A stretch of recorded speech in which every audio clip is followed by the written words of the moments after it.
Hi friends, how are you today? I hope you're having a wonderful day so far. My name is BaileySarian and today is Monday, which means it's murder, mystery, and makeup Monday!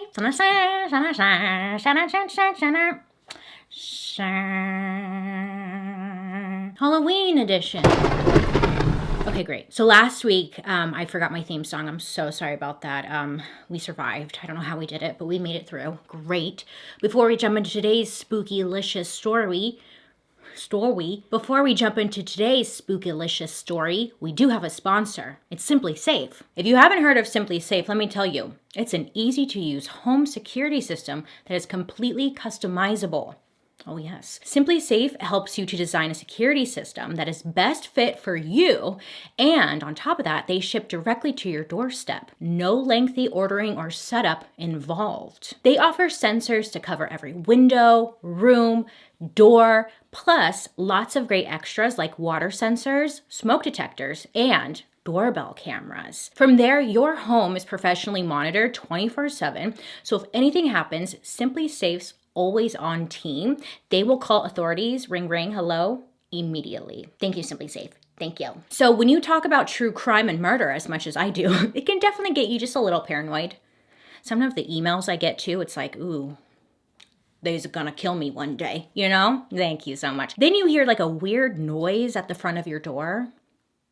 Hello? So having a home security system gives me that extra reassurance that we are safe in this unit of a home. Thank you. Now, a lot of home security systems are complicated to set up, to say the least, or they require you to schedule someone to install, and like that can take days, weeks if they're available. It's just not convenient at all. But with Simply Safe, the setup is so easy. I've got the base station, which is like the power hub, outdoor cameras for watching the lurkers outside the house, entry sensors which notify if there are doors or windows opened and closed without my knowledge, wireless keypad which helps arm and disarm everything with one touch, then of course the Simply Safe app which gives you the opportunity to control the whole system right on your phone. Even better, because that's easy peasy. Your phone's always on you. One of my favorite pieces in this system is the outdoor camera. You see, after you charge the battery, you just pop in the camera and mount them high up on an outdoor wall. It has an ultra wide 140-degree field of view and an 8x digital zoom so you can see everything. To get your very own Simply Safe home security system, visit simplysafe.com/Bailey to learn more and to get at least 30% off your Simply Safe security system. A big thank you to Simply Safe for partnering with me on today's video, but most of all, a big thank you to you guys, because without you, I wouldn't be here right now. And that's a fact. Hi, and we're back. If you're ever curious to know what I'm using, I will list it down in the description box, but disclaimer, I'm just letting you know today's story involves lots of blood, some self-harm references. There is one line about like a dog, sexual abuse. I mean, it's really all of the above. All of the above. So just a little disclaimer, maybe skip this one, you know. So what do you think about when you hear the word vampire? Sharp fangs, maybe a black cape, turns into a bat. Maybe you think of sparkles. But you know, the way we think about vampires as a culture has definitely changed a lot over the years. But in general, you know, vampires are just very popular. They've been popular throughout the years. Great. But for some people out there in the world, there is a fascination with vampires that goes beyond just liking vampire books and movies. There are some people out there who even identify as vampires and practice occult rituals that mirror vampire behavior. You may have guessed it, Martha. Today's story is actually about vampires. Well, it's actually about like one guy in particular who thought he was a vampire and then he went on a killing spree. Yeah. Okay, so we're going to start with this guy named Roderick Farrell. Now, Roderick, but we're going to call him Rod for short, he was born March 28th, 1980. And his mom, her name was Sandra. She was only 17 years old when him and his dad met and fell in love. He was a teenager too. I believe he was 17. His name was Rick, but it doesn't matter because he's not a lasting character in the story. So his parents, they were children, young children, trying to raise the baby themselves. And 9 days after Rod was born, Sandra and Rick, they decided, like, let's get married. Because, I mean, this is an assumption because it's not really clear if they married for love or if they felt like they needed to because, you know, family tradition. I don't know. Either way, they decided to get married. It's sad because it didn't work out and they got divorced just a few weeks later. Yeah, it lasted a couple of weeks. So after they filed for divorce, Rick would join the military and he would basically abandon Rod and his mom. So thanks. Bye. So with Rick out of the picture, Sandra's now 17 years old and she's a single mom, you know, at 17.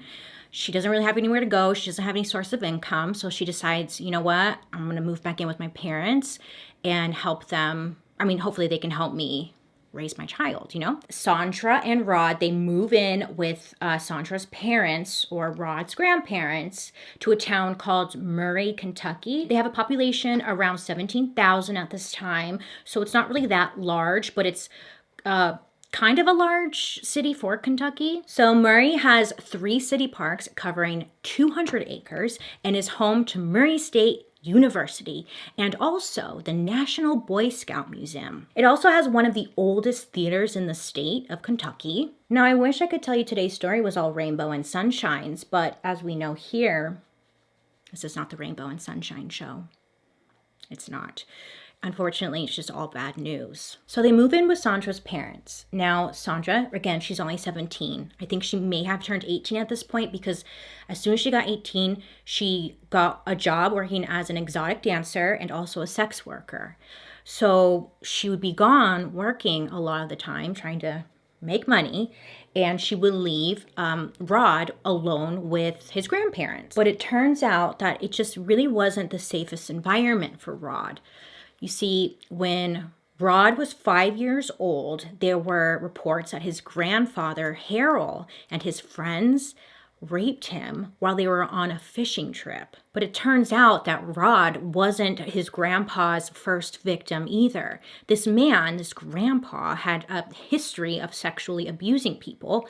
He sexually abused Sandra, his mom, and also he had another daughter who he sexually abused as well. And I'm sure he probably had more, but who fucking knows? So Sandra actually finds out what happened to her son. You know, good for her because she decided, you know what, I'm not just gonna sit back and say nothing. She decides to confront her father.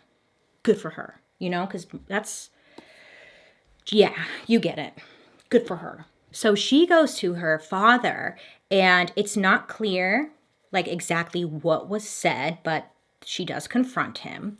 Now, Rod, he would later say that like the whole confrontation in itself was actually just as traumatizing as the actual abuse had been.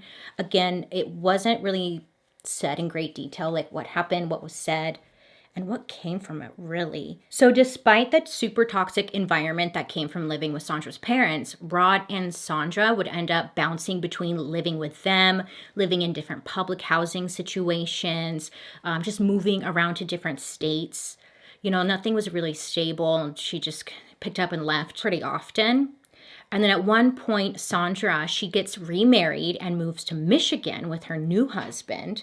And her new husband doesn't want Rod. He doesn't want Rod. So he's telling Sandra, like, let's just leave him behind with your grandparents.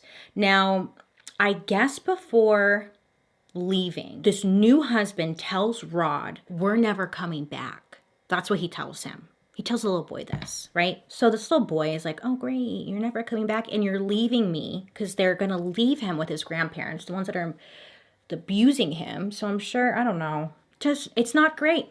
It's not great. Sandra eventually finds out that her new husband had said this to Rod, and she gets super pissed off, and she decides to divorce him, and then she moves her ass back to live with her grandparents again. There's a lot going on. little recap, Rod's been sexually abused, abandoned by his father, uprooted a bunch of different times for brief moments, abandoned by his own mother. And his mom has her own baggage. She's also been sexually abused, became a single mom at a really young age. So with that being said, Sandra gets to a point where she needs an escape. She needs something that could just make her feel better, something that could take away all of the pain and just keep her occupied, right? And at some point in the 80s, she found her escape in the form of a tabletop role-playing game called Vampire the Masquerade. I know that's probably not where you thought this was going, huh? I know, me neither. I was like, oh, okay.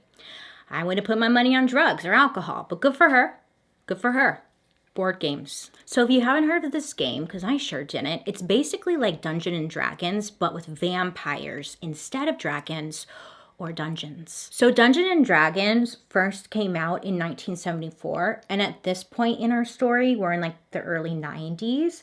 So tabletop role-playing games was like still new, not super popular. It was just kind of like not a mainstream thing. Vampire the Masquerade was created in 1991, and it was inspired by vampire films like The Lost Boys and other games like Dungeons and Dragons. The creator of this game felt like hunting vampires was kind of boring and cliche, so he wanted to create a game where you were the vampire, and it quickly became a big hit. I'm the vampire? Okay. So there would later be video games, novels, and even a TV show in 1996 made by Aaron Spelling, who, if you don't know, made a lot of popular shows like Seventh Heaven, Charmed, Melrose Place, 90210. Yeah. Horror games were hard to sell, but this game, Vampire, it wasn't just a horror game. In this game, the characters had a list of supernatural powers called disciplines. These were powers like strength, speed, toughness, as well as like mystic senses, mind control, and blood magic. This game gave characters more superhuman vibes than like the horror story ones. It just sounded a lot more fun. Players would use a 10-sided dice to wield these superpowers. Each skill determined the number of dice a player could use, and the values the player rolled determined success or failures in their quests. I know, it honestly just sounds super confusing. I'm sure if you're playing it, like it's not, because apparently it was said that it was a really easy game for new users or new players to quickly understand and pick up, which is probably why it became so popular. So when Sandra discovered the game, she became obsessed with it. And because the game was like really easy, it was easy for her to also teach her son Rod how to play as well, which she did. So she and Rod are playing this game, and both of them are just playing it nonstop. They love it. It's fun. They're vampires. Yay. Rod also started reading Anne Rice's Vampire Chronicle books, which kind of just fueled this flame of vampireness even more. And he was so obsessed, Rod, that he was now claiming to be a 500-year-old vampire named Visago, which is the character he created for the game. This may sound familiar because we have talked about vampires before, remember? I'm trying to think. I know we have. I did a vampire story not long ago with Sean Sellers, and then I did another one where it was a 500-year-old werewolf or 300-year-old werewolf. Anyways, this is different because Rod is a 500-year-old vampire. Because I know some of you are going to be like, didn't you do this story? And I'm going to say, no, I did not, because I did not. But it may sound like other ones we've done. Okay, moving on. So, Visago. So to look the part, Rod decided to... his fashion changed as he's getting older, he's a teenager, and he takes on the role of this vampire. Rod is dressed in all black. He's wearing trench coats now. He grew his hair out really long and started wearing it in a ponytail, as vampires do, I think. But that's not all. Rod also turned his bedroom into like a shrine to the occult. Oh, super creepy. In an interview, Rod said that everything he was listening to was dark, that it was based on hate, war, and death. His bedroom was filled with upside down crosses, dark books like the Satanic Bible, and just a bunch of weird stuff. There's one like, what's it called when you have sex with dead bodies? That stuff. what's it called? I'm drawing such a blank right now. I'm so sorry, but that kind of stuff. Rod also had hooks and metal cables hanging around his room, so it looked like something out of the movie Hellraiser. For some reason, he said that he had a pile of broken glass laying in the corner of his room at all times. I don't really know what that was about, though. The broken glass. Maybe one of you knows. Like, what is that? Is that a reference to something? Let me know down below. Thank you. So in his bedroom, there were actually photographs of Rod hanging upside down in his room because, you know, vampires. Huh? But to top the vampire vibes off, Rob would go for walks in the cemetery late at night. Well, you may be thinking to yourself, okay, that all makes sense. Well, does it? I don't know. Maybe you aren't thinking that at all. But in order to be a vampire, Bailey, one must drink blood, don't they? Yes. A little bit of blood drinking does need to be involved.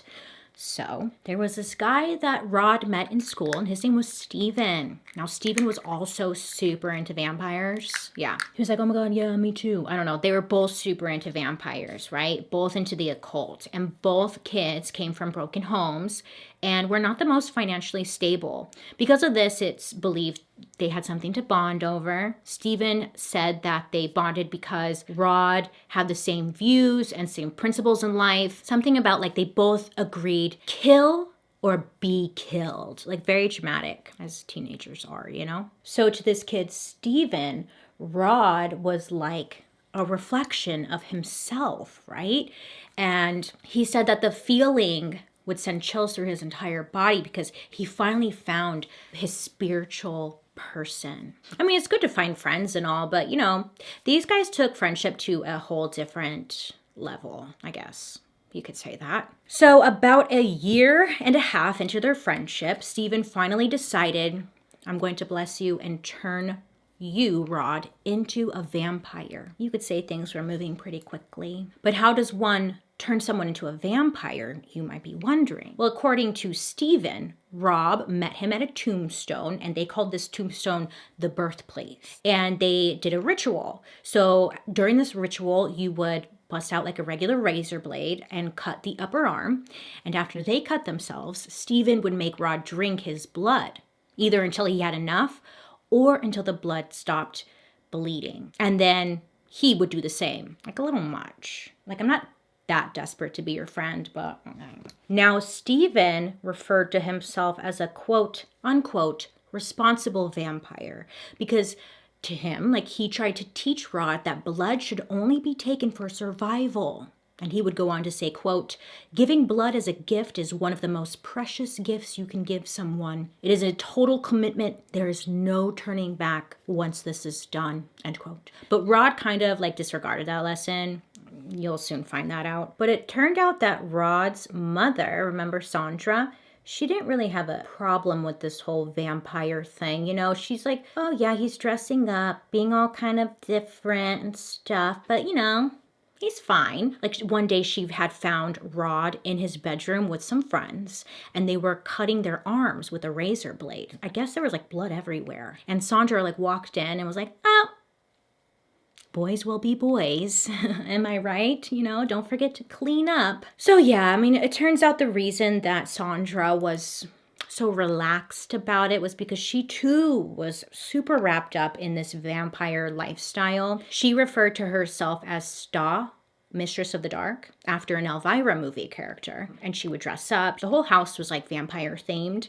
And she would take things to just a super inappropriate level. Hold on, let me just do my eyeliner because this is already creasing. In September of 1996, Steven, remember Rod's friend, he had attacked Rod pretty badly to the point where he did need to go to the hospital, but he refused treatment because they were brothers. Anyways, but he refused treatment. And Steven ended up being convicted for the attack, but I couldn't find any articles explaining why Steven attacked Rod. There's a theory though. So the theory, shortly after his incident, Rod's mom was charged with soliciting a minor, Steven's 14-year-old brother.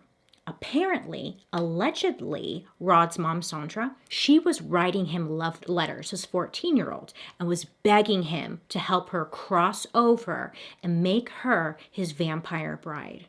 Yeah, there was just like a lot going on with this this unit. So my guess is that Steven found out about his younger brother and Rod's mom and like kind of took matters into his own hands. That's the theory, okay? But after this, it's safe to say that their friendship was officially over. So around this same time, Rod, he started skipping school, right? He's skipping class, he's ripping heaters, smoking on school grounds, and just being a very bad boy, okay? I'm about to say something. I was about to say, do you blame him? He does not have like the best role models around him. Shit, man.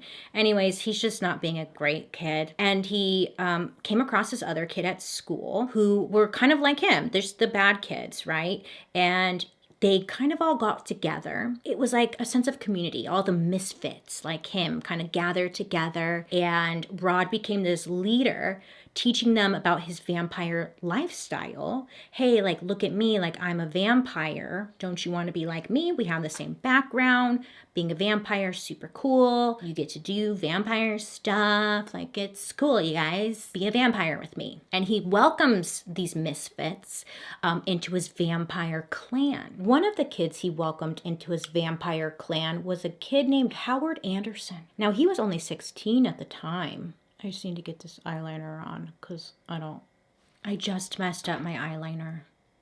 I'm so upset. It's fine. I look great. Anyways, one of the kids he met at school was Howard Anderson, who was 16 at the time. Now, this kid, Howard, he also came from a really poor family, and his father was said to be an alcoholic. His dad had abused his mom, and he would like witness it and stuff. It was just not a good home. So this kid is telling Rod all of this, and he's like, we need to be best friends because I can relate to this. I know what it's like coming from this kind of household, just finding a common interest. Howard would later say that like he really looked up to Rod because he was like this cool kid and the one that everybody, all the misfit kids looked up to as this leader. And he considered himself Rod's right-hand man. And all the other kids just loved Rod because, again, they all came from like a dysfunctional family and they all just had something to bond over. And Howard said that like in all of their minds, it was them against the world. Like they were just loyal to each other. So there were other members of Rod's group, and their names were Charity and Dana. And Charity was Rod's girlfriend at the time. Friends and family described her as a really shy girl who just kind of kept to herself. She didn't really like say much. And Dana, she was the oldest of the group. Her family straight up said she was strange, okay, and that she craved attention, but she had more of a follower personality and was easily manipulated. At least they're honest. They were aware. She was weird. There were some sources that claimed Dana was actually the leader of the clan, but honestly, Rob gets more of the credit for being the leader because of the events that go down, but I'm getting ahead of myself. So someone's a goddamn leader here. So this group referred to themselves as the Vampire Clan, and they hung out at different spots. They hung out at a place called the Vampire Hotel, which was basically just like a rundown building in the middle of the woods near Kentucky Lake. It was here that the clan threw a bunch of parties. They did drugs, and they would participate in various types of rituals. Oh yes, rituals. And it was rumored that by the time Rod was 14, he was already smoking the devil's lettuce, weed, and he was also using LSD. And it wasn't long before he graduated to harsher drugs like cocaine and heroin. With these harsher drugs, it was said that there were some not so nice side effects that would happen with Rod, and Rod would often fly into uncontrollable fits of rage. He was once possessed by a demon, and he also was experiencing insane mood swings, just going from being deep and thoughtful one minute to being enraged and breaking furniture the next. During one of his fits in October of 1996, Rod allegedly took things to just a whole new level. Okay, Rod and other members of his clan, they allegedly broke into a local animal shelter and they killed some animals. I'm really sorry, but that's what they did, like shitheads. Rod was later charged and arrested for burglary, trespassing. Did you trespassing, I'm so sorry, and cruelty to animals. So he was charged for it, thank God. He should have been burned at the stake. No one messes with animals. They're so innocent. You just don't do that. I don't know why Rod was just charged. They all should have been charged. Whatever. Honestly, he should have gone in jail because maybe it would have prevented what was coming next. Because of course now he's gonna up his game. Well, of course. I don't know if of course is the right word, but anywho. So by the time Rod was in 9th grade, he actually was expelled from high school. But remember, he was moving around a bunch. So Rod at one point was living in Eustis, Florida in 1995. He met a 15-year-old girl when he was living there. Her name was Heather. And people said that Heather was super nice. She was normal until she met Rod. And then she became super quiet, started wearing all black. She dyed her hair purple. Gasp. So her family's like, we don't recognize her anymore. She is becoming the devil. Ugh. But Rod was having an influence on her, and he took her on into his little vampire clan lifestyle. But it's not totally clear if Rod was expelled from the school in Florida and then moved back to Murray, Kentucky, or if he moved first and then was expelled.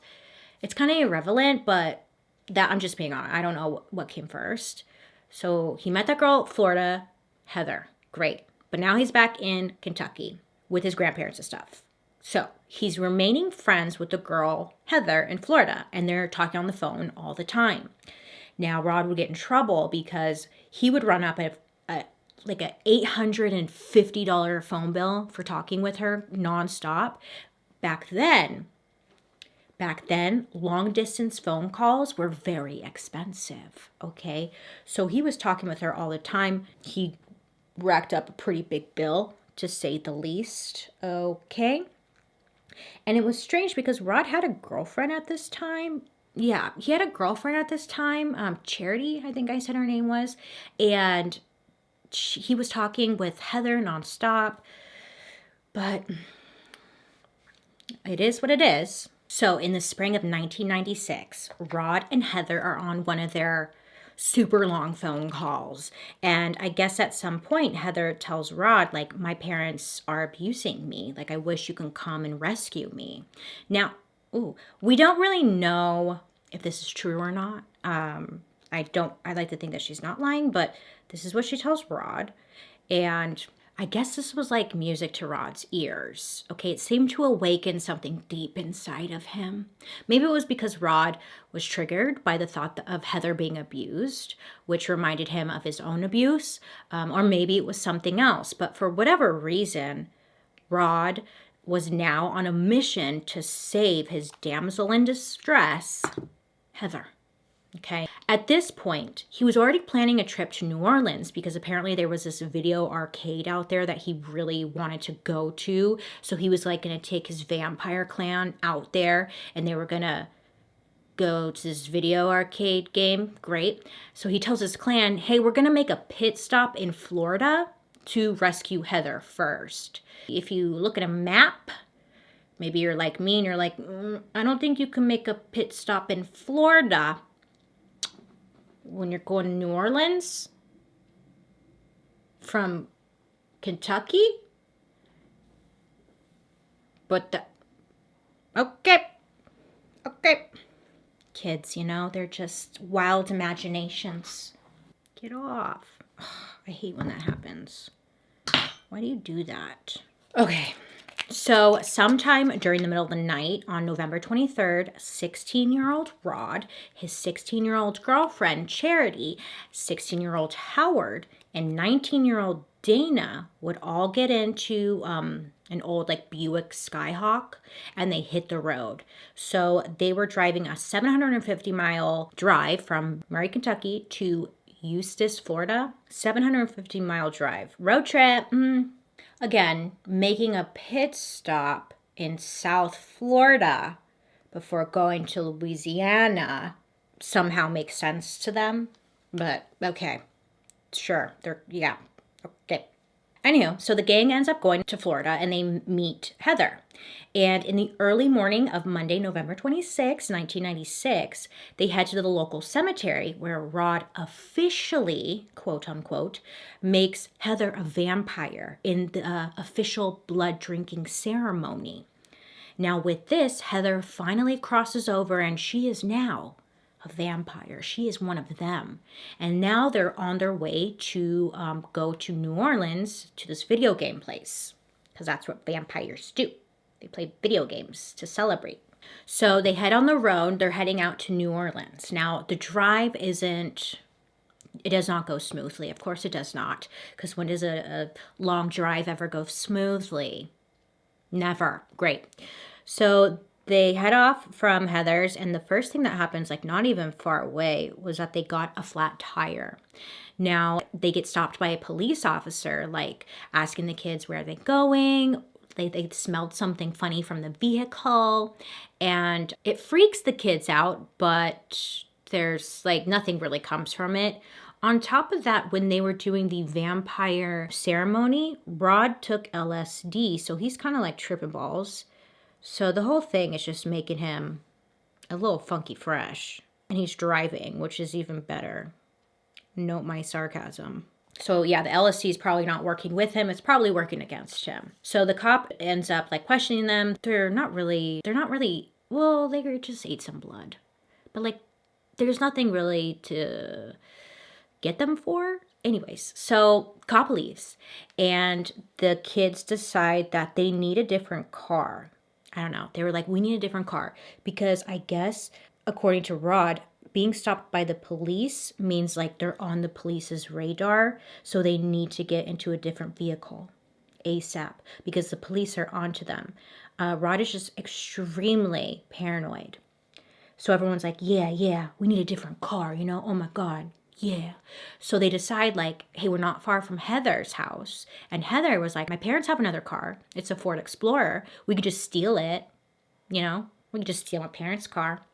And they're like, yeah, it's a great idea. Let's do it. Let's go get that car. So the plan was for Heather to go back into her house, leave the door unlocked to like the garage, and then head down the street and meet up with the group. And then Rod's girlfriend, Charity, and the other girl, Dana, were going to take Heather to her boyfriend's house to say goodbye, while Rod and Howard were going to break in and steal the Explorer. It sounds confusing, but essentially Rod and Howard, they're going to break in and steal the Explorer. Great. And then they're all going to meet back together and leave for New Orleans. Seems simple, right? Yeah, okay. But remember, Rod is on LSD, so it's not that simple. He's like, oh, rock. So the girls head out. Rod and Howard, they head to Heather's parents' house to steal the car. So they find the open door to the garage, but they can't find the car keys. Oh, shit. Originally, the guys had brought some clubs with them to use as weapons to scare Heather's parents into giving them the keys, just in case they needed to, but it wasn't like in the plan.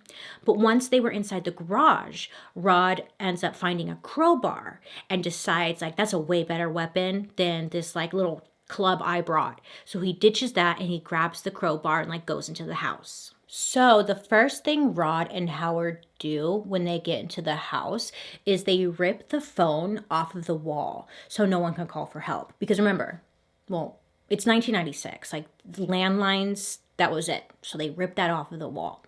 And then they begin to look around the house for the keys to the Ford Explorer. Now that's when they come across Heather's dad was sleeping on the couch, like in the living room. And this wasn't according to the plan, but Rod is like, you know what? I'm gonna kick his ass. So Rod starts beating the father to death with the crowbar. He beats him to a pulp, fracturing his skull, his ribs, everything until he dies. He dies. Not in the plan and not a great move there, Rod. Meanwhile, Heather's mom, I guess at this moment, was taking a shower. So she's in the shower. She gets out of the shower. And she goes to the kitchen and she pours herself a cup of coffee. And then she turns and she comes across Rod. Rod is standing there covered in blood, crowbar in hand. She's like, oh, fuck. I think it takes her a minute to kind of realize like what's going on. And then it finally registers in her brain like, oh, shit, tits, this guy is here to hurt me. Like, this guy doesn't want to be my friend. You know, she finally reacts and she ends up throwing the cup of coffee at him, hot cup of coffee at him. And this makes Rod angry. He's so angry, he just sees red and he beats Naomi to death with the crowbar. Yes. So both parents are now dead. And let me tell you, that wasn't even the plan. The plan was just to steal the cars. Murders them. Dead. Goodbye. So Rod has now just killed Heather's parents, and Howard, I guess he was just standing by watching because he wasn't participating in the killing of the parents, but he does find the keys to the Ford Explorer, which was in the father's pocket.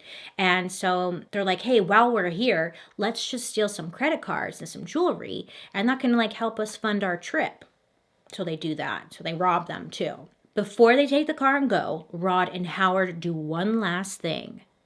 They decide to like burn the body, do some kind of sacred burnage onto the body, and then do like a satanic ritual and like some kind of dance movements around them. The dead parents. I know. Jesus. Then they finally take the car and then they drive off, meeting with the girls. So the group take both cars to the nearby town of Sanford. Now the plan is to swap the license plates of the two cars, the old car and now the Ford Explorer, and then go from there, right? So they end up going on their way. They go through Tallahassee and they're heading towards New Orleans. Meanwhile, back at Heather's house that same day, Heather's 17-year-old sister, she comes home. Which, sad, didn't even know she had a sister. Like, that's fucked up because now this poor sister's ruined for freaking life because she comes home and she finds her parents dead. And not even just dead, they were like brutally murdered. In addition to the skull and rib being fractured, the autopsy report showed that Richard, the father, he had burn marks in the shape of a V on his chest, which was later said to be Rob's symbol. It's just what he left behind, on like a burn mark he would leave on somebody for vampire cults. It was his mark. You get it. Stupid kids and their stupid hobbies. I need a pencil sharpener. So when police come out to the scene of the crime, they found a letter from Heather that was left behind saying that she was running away and that she loved them both. So cops believe that Heather like must have something to do with the murder, but at this point, she's nowhere to be found.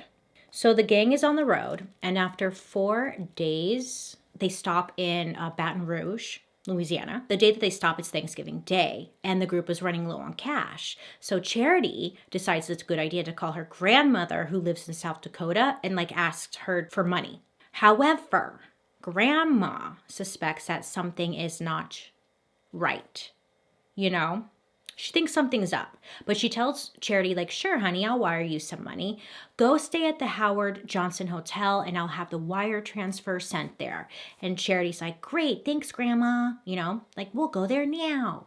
So when Grandma hangs up, she calls police. Yep. She calls police and she's like, hey, this is where the group is heading. I just feel like something's not right. And yeah. So I'm assuming here, I'm not really 100% sure, but I guess like they must have not had the best relationship, Charity and her grandma, because why else would her grandma call the cops unless she knew something's not right? You get it, I think. Yeah. Okay, great. So the whole gang, they arrive at the hotel that Grandma was sending the money to, but cops were already there, like waiting for them. And the 5 of them end up getting arrested and were held at jail for a week before being sent back to Florida, where they were eventually placed in a juvenile facility. They had blood on them. They were all sorts of strange, they just found all sorts of suspicious evidence. And interestingly enough, no one denied anything. Rod was recorded making 2 different confessions. In one confession to police, Rod said, quote, I went to her dad and smacked the fuck out of him until he finally quit breathing. So yes, I'm admitting to murder. Actually, it took him about 20 fucking minutes to stop. I swear I thought he was immortal or something. End quote. okay? Which is ironic coming from someone who thinks he's a vampire. Maybe he thought he was a vampire. I don't know. And then the cops asked Rod, like, do you have any remorse, for what you did? Like, do you want to apologize, And Rod said, yeah, no, why? Killing is a way of life. So, okay, so Rod just, all right, Rod, great, At least he confessed. I'll give him that. He also told them that the killings were done in a rush. Howard, on the other hand, admitted to the cops that the murders were premeditated, despite Heather asking them to, like, not kill her parents, just steal the car. Howard told them that he was going to go for the father and Rod was going to go for the mother, but then he saw Rod just attack them both and he couldn't. Who freaking knows? So this ends up going to trial. Now, the case was a big, huge deal at the time. Rod was doing all kinds of interviews, okay? And he was claiming that he was being framed by a rival group of vampires. Oh, yes, a vampire gang was out to get him. He also made multiple statements that he had multiple different personalities and he was trying to ditch being a vampire. I don't know. And whenever the media tried to photograph him, Rod, he would just like stick out his tongue or say something like, God bless America. I don't know. All this publicity, though, it made it really hard to find a jury for the case. But eventually they did. They selected some jury members. And then in February of 1998, Rod, who was now 17, he pleaded guilty to 2 murders, armed burglary. Why do I say it so weird? Burglary. He pleaded guilty to that and 2 murders and armed robbery. He also claimed that the others traveling with him were completely innocent except for Howard, who was an accessory, confirming Howard's confession, really. So now the jury was tasked with deciding if they recommended Rod get life in prison or the electric chair. Now, Rod's attorneys tried to argue that he was insane, okay, and that Rod's age and state of mind should be considered when making the decision. 3 experts claimed that Rod was under the influence of extreme mental or emotional disturbance when he committed the murders. And they also argued that Rod's ability to really understand the crimes that he committed were clouded by his upbringing, his extreme drug use, and the fact that he was a vampire. It clouded his mind, y'all. Clouded his mind. Psychologists were also brought in to stand on the trial, and they brought up the fact that Rod was, sexually abused by his grandfather and his grandfather's freaking friends. And then Rod's aunt had testified during the trial that indeed the grandparents had sexually abused her and her sister, Sandra, the mom, remember? Yeah. So psychologists came in and determined that Rod was suffering from a laundry list of mental disorders. And this was just furthering the lawyer's argument that Rod was just not of sound mind and therefore should not be harshly punished. I don't know, man. But on February 23rd, 1998, the jury voted to give him the death sentence. Oh, yes. And then 4 days later, the judge sentenced him to the electric chair. Now, it's actually an interesting point because in an interview, Rod said that he had always fantasized about his death ever since he was a super young kid. He said, quote, "Going to the electric chair is, as morbid as it may sound, it's been a fantasy of mine. I used to think about that a long time ago when I was 9 years old." End quote. Dream big, they say. Dream big. For 2 years, Rob would hold the record for being the youngest inmate on death row. Congratulations, Rod, you did it, buddy. Wow. But then in 2000, Florida Supreme Court, they ended up reducing his sentence to life in prison. And he was like, God damn it. He was bummed. Whatever. So the rest of the gang, though, they didn't escape unscathed. Howard was convicted of the same charges as Rod, and as I mentioned before, he had confessed to his involvement in the murders, and he was sentenced to life in prison. Heather was being charged with murder, but then I guess because she testified against Rob and Howard, she's good to go. She's free to just be free, which is fine because it sounded like she really didn't want her parents to die. That was a Rod and Howard thing. Charity was convicted of 2 counts of third-degree murder, robbery with a gun, and burglary armed with a weapon. She was sentenced to 10.5 years in state prison, and she ended up serving 8 years and then was released in 2006. Dana, she was convicted of the same charges as well, but she was sentenced to 17.5 years in prison. She ended up serving 13 years, and she was released in 2011. Rod's mom, Sandra, strongly believed that her son didn't deserve the death penalty. I mean, of course, right? But she believed that Heather should be charged with murder as well. She would go on to say, like, there's one person walking around who's just as guilty as he is, and he got the super harsh treatment and this person didn't.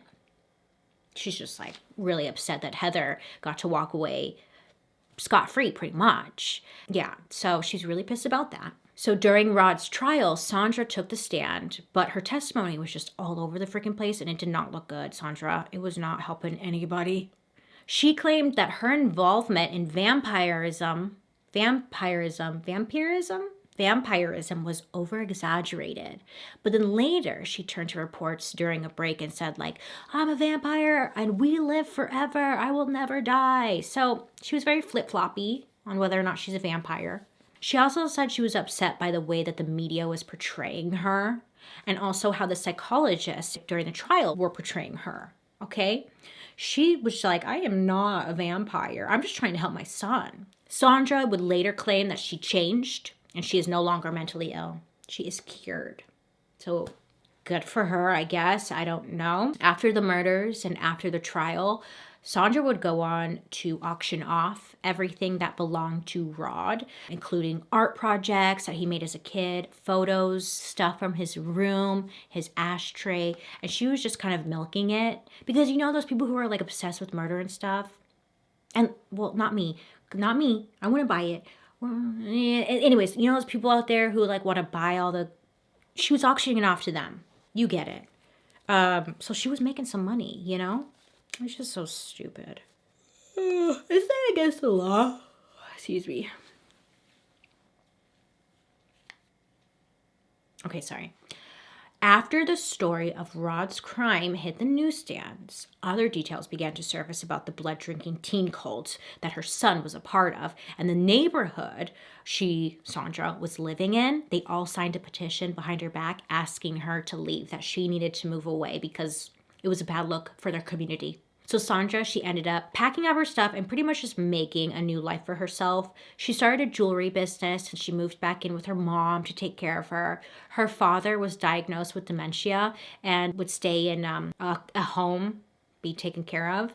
Sandra moved in hopes to just get a fresh start and put her past behind her. No word if she's still a vampire or not. I don't know. Over the years, there's been a lot of back and forth. Rod and Howard have been trying to appeal. Both of them had appealed for a new sentence hearing back in 2013, but both attempts were dismissed. And then a few years later, a new rule came out saying that a mandatory life sentence without the possibility of parole for a juvenile is considered cruel and unusual punishment. So with that being said, at the age of 39, Rod and Howard were able to challenge their life sentences again and hopefully get out. So Howard ended up being resentenced to 40 years in prison by the judge, and he was allowed his time served, which was 22 years, to be credited towards him, and he will most likely be up for release in 2031. And Rod got a new hearing. His was like moved around a lot because it happened right when the pandemic was going on, but it ended up taking place in November of 2020. And the judge listened to 3 days of testimony. Heather's sister came and like begged the judge to keep Rod in prison. And then the state attorney filed a 57-page document defending the original sentence, mentioning Rod's vampire clan, and said that his interest in the occult, it caused him to become violent.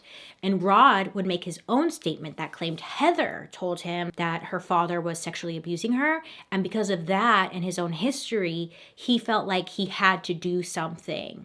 He said like, yeah, that he had to help. No, yeah. Anyways, Rod told the court, I know, this is a quote, "I know nothing I can say or do will bring them back, and I hope you just know that how truly sorry I am. I cannot tell you how many nights over these decades that I have wished with all of my soul that I could take the night back, preventing this from happening." End quote. Now the judge, the sentencing judge, would ultimately upheld the life without parole sentence, and Rod over here will most likely never get out of prison. Which is I don't know. I guess that's a good thing. Kind of like last week where it's like another child, but this child made life choices, adult decisions, you know, and was a vampire and like drank blood and was kind of like, meh, weird. I don't know. I mean, he like brutally killed them. So I think Rod, sorry, but yeah, I don't know. I don't know. You want to hope, or at least I do. I like to hope that people change, but also, I don't know. He killed a mom and a dad, and the poor Heather and her sister have no parents because of what? I mean, well, I don't know. I don't know, but he's going to be in prison for all of his life. Sorry, goodbye. Like I mentioned in the beginning of this video, people seem to love vampires, and there's always someone out there who takes the vampirism to the next level and gets very excited about it, gets very jazzed, and just becomes a vampire. And nothing good seems to come from that, does it? In 2003, legendary Shack Shakers wrote a song called "Blood on the Bluegrass," which is about Rod and the whole gang. And then 2002, there was a movie called Vampire Clan, and it's also based off of this story. So that's good. Cool. Lots of movies, lots of books, you know. I don't know. People love vampires. People love vampires. They are interesting, because someone who claims to be a vampire, you're like, really? Okay, tell me more. Like, what's that about? Are you? Okay. Anyways, I would love to hear your guys' thoughts down below. Do you think he should remain in prison for the rest of his life? Well, if he's a vampire, that's a very long life, because he's going to live forever. Oh, that sucks. Bummer, bro. All right, well, let me know down below. Thank you so much for hanging out with me today. A big thank you to Simply Safe for partnering with me on today's video. In my mind, this look went better than executed. But let me know. I'm supposed to be just like a goth girl. But I feel... my costume is a goth girl. Is it cute? I don't know. In my mind, it looked cuter than this. Anyways, I would love to hear who you want me to talk about next week. But other than that, I love and appreciate you so much. I hope you have a wonderful rest of your day. You make good choices. Please be safe out there. And I'll be seeing you guys later. Bye.